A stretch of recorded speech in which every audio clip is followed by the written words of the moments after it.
Portugal and Spain swept us up in layers of history you can feel under your feet. In Lisbon, we wandered streets shaped by explorers.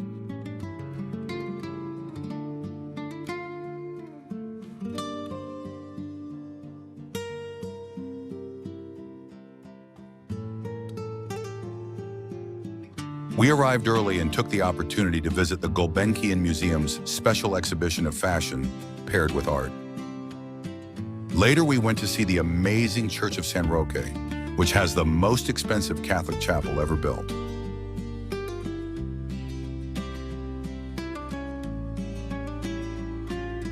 The Marquês de Pombal district blends old-world elegance with modern rhythm. This ornate mansion reminds us how the city rebuilt itself, a symbol of resilience wrapped in charm. We made our way downtown, passing the elegant lift of Santa Justa and catching the Arco Triunfal de Rua Augusta glowing in the distance. From there, the streets pulled us toward Alfama, uphill lanes, tiled facades, and the promise of Fado drifting somewhere ahead. Alfama's maze of cobbled lanes can be explored on 3 wheels. Tuk-tuks zip past centuries-old walls and tram lines, where every turn reveals a new view of Lisbon's oldest soul. Meet Fatima, sharing Lisbon's sweetest tradition, Ginginha cherry liqueur. One sip and you taste the warmth of local life, poured straight from the heart of Alfama. By the Tagus River stands Belém Tower, Portugal's gateway to the age of discovery. From here, explorers once sailed toward the unknown, and today we just sit back and soak in the view.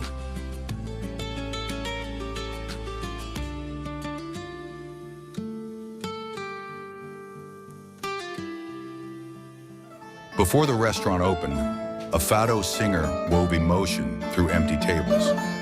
Lisbon's soul echoed softly, just for us.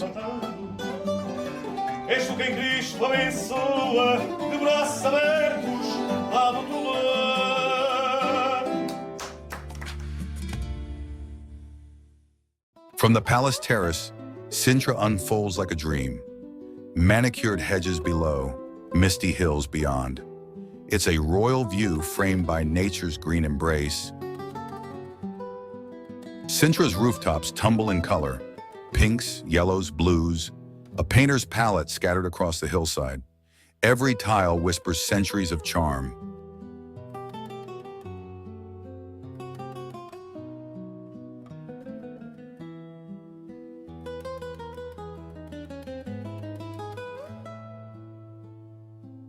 The heraldic hall dazzles with Moorish-inspired tiles, intricate patterns that tell Portugal's story in color and clay.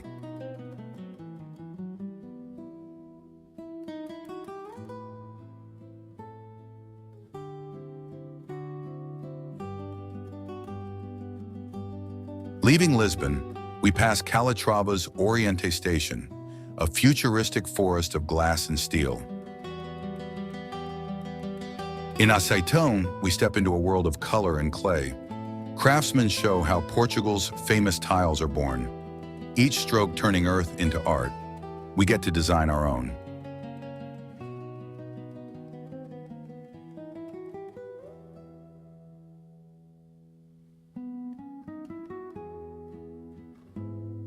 Next, we roll up our sleeves at a local cheese producer. Mixing, pressing, tasting. Our lunch takes shape by hand, creamy and fresh from the farm. At Corcholandia, stacks of cork bark tower around us. From raw slabs to bottle stoppers and flooring, we see how Portugal's forests become everyday wonders.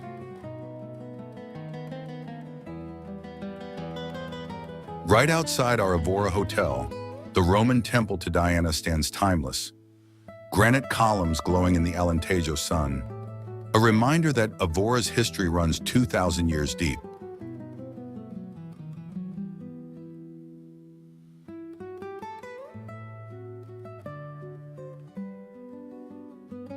Stretching across the countryside, Évora's aqueduct once carried life itself, water flowing through stone arches that still cast long shadows of history.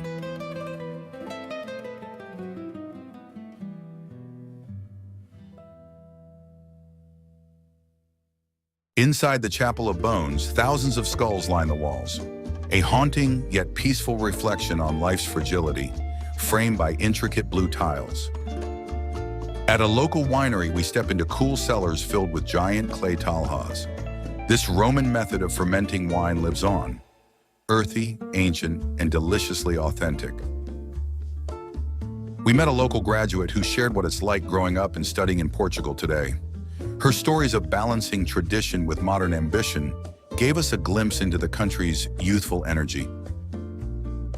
Crossing into Spain on the way to Carmona, the landscape shifted to rolling olive groves and distant castles. The hilltop town ahead looked timeless, stone walls guarding centuries of stories. We paused in Mérida, once a jewel of the Roman Empire. Its grand theater still stands ready for an audience, marble columns echoing voices from 2 millennia ago. Carmona became our home in Andalusia, a quiet town of whitewashed streets that curved like ribbons through history. After dinner, we wandered through Carmona's plazas, where locals lingered under the lamplight. The Cordoba gate stood solemn and grand, a reminder of centuries of travelers who passed before us.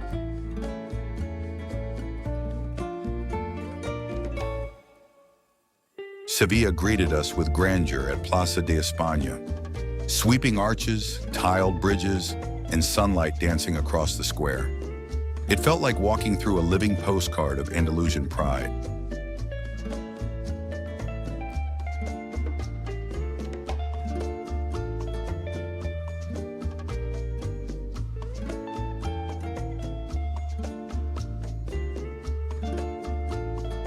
Inside the Cathedral of Seville, art and faith merge in golden splendor. Murillo's paintings glowed under vaulted stone, each brushstroke echoing centuries of devotion and artistry.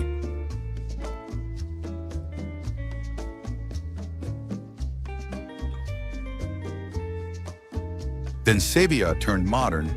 Under the soaring curves of the metropole parasol, locals lounged in the shade while we admired how the city balances its past and future in perfect harmony. On the road to Ronda, we paused at El Palmar de Troya, its basilica rising unexpectedly from the plains, framed by palms and sunlight. A surreal sight, both majestic and mysterious. Further along, we discovered our first Café Bonbon, rich espresso layered with sweet condensed milk. The friendly baristas at El Paisano made it feel like a roadside celebration. At La Cobetia, bulls grazed under the Andalusian sky. We learned how they're raised for bullfighting, a tradition both revered and debated, sparking thoughtful conversation among us.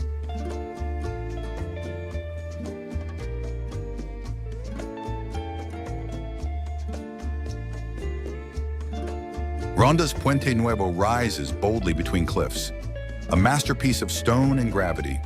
Below, a waterfall glimmers in the gorge, and wildflowers frame the view like nature's applause.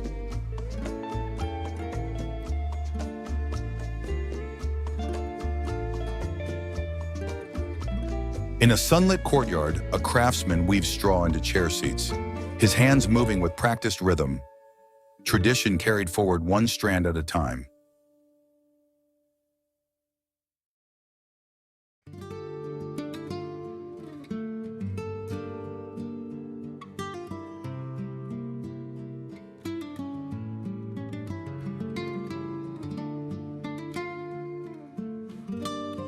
Hidden beneath the city, the Arab baths whisper of Ronda's Islamic past. Brick columns, soft light through star-shaped openings, and centuries of calm preserved in stone. We were treated to a solo performance by guitarist Paco Seco. Surrounded by walls of gleaming guitars, he moved effortlessly from one instrument to another, filling the room with Andalusian soul.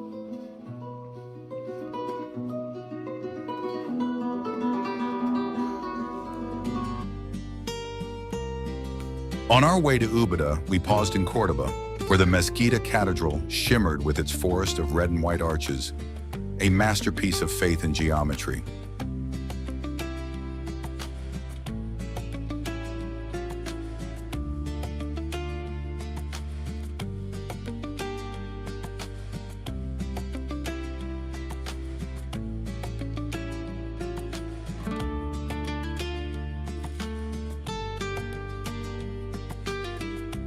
Outside, the courtyards glowed with the last blooms of the patio festival, a fragrant farewell to spring.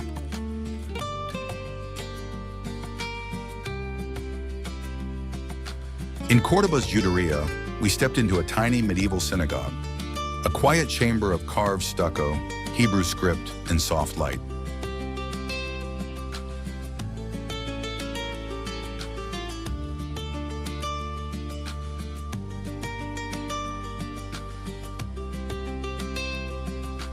At twilight, the Church of El Salvador glowed like carved stone lace, its Renaissance facade catching the last blue of evening, a serene masterpiece in the heart of Ubeda.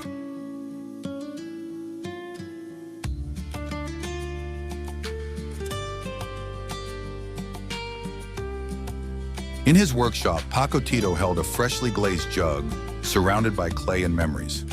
His craft felt timeless, shaping earth into art, one piece at a time. Among the silver-green olive trees, wild poppies brightened the fields. A perfect Andalusian morning. At Oli Cola, San Francisco, we learned how liquid gold is born, tasting fresh olive oil with local tapas and wine. Simple, pure, unforgettable.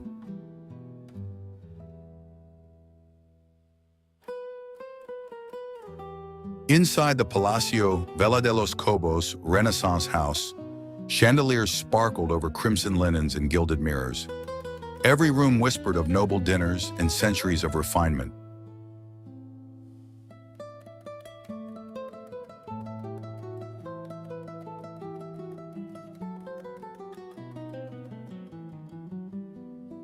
Beneath the streets, the Synagogue of Water revealed its ancient ritual baths. Quiet, sacred steps descending into stillness, a hidden echo of faith preserved in stone.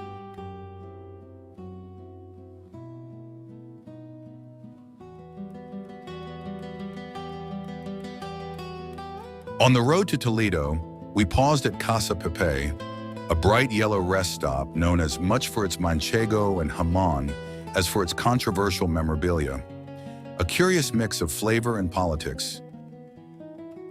Crossing La Mancha, we entered the land of windmills and wandering dreams, home to Cervantes' Don Quixote and Sancho Panza, reminders that imagination can turn even the plains into legend. From across the Tagus, Toledo rose like a golden crown, its rooftops shimmering above the winding river, the Alcazar standing proud against the sky.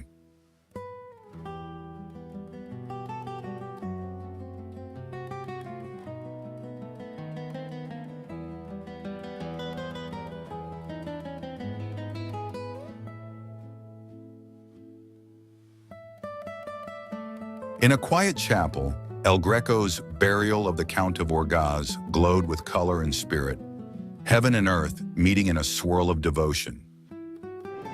Devotion filled the streets as a Corpus Christi procession wound through the Old Quarter. Brass bands played solemn hymns while balconies fluttered with crimson banners, faith and tradition moving through the city's narrow lanes.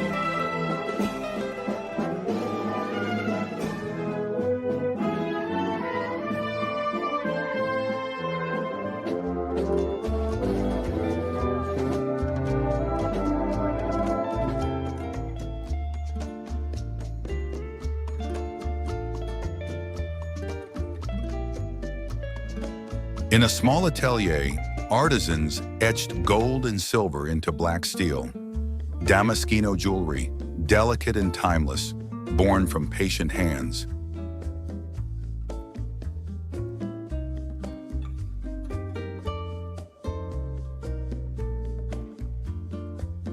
Inside the El Greco Museum, his elongated figures and luminous skies revealed a vision both mystical and deeply human.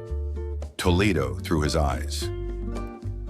In the Visigoth Museum, ancient arches and frescoes told stories of faith and empire, fragments of Spain's earliest soul preserved in stone. At the heart of the city, the Toledo Cathedral blazed with golden light, a masterpiece of Gothic devotion where every carving seemed to sing.